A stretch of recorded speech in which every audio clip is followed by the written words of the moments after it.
today's video, I'll show you how to completely wipe your Windows 11 PC and securely erase all data before selling or giving it away.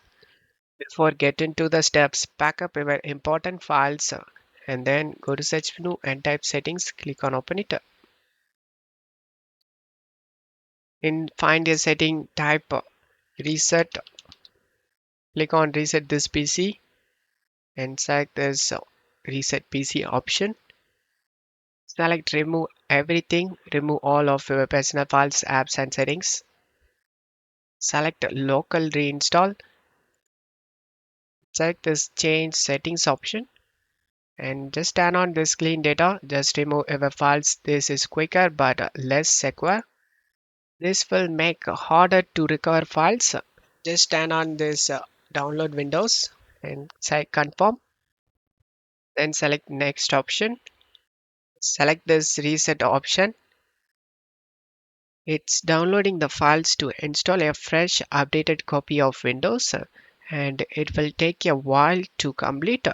So you can now go and do any other work you may have and it will done everything for you.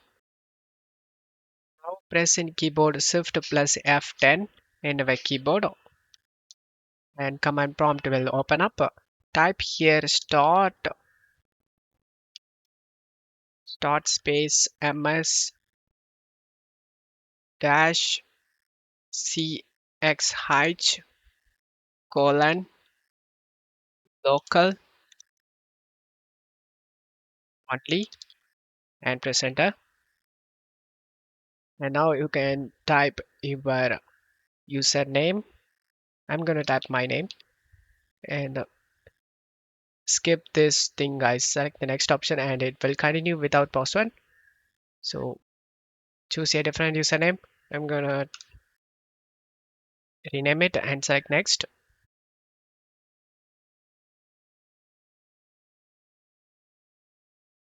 Now just select next, select next, next. Now it's like a new PC or laptop. As you can see, everything is clean out here. If this display looks like this one, then right click on the desktop and select display settings. Scroll down, display resolution. Select your monitor's native resolution. In my case, 1920 in 2080. Select keep changes option. And I hope this video helped you guys. If the video helped you, don't forget to leave a like and subscribe. Thank you.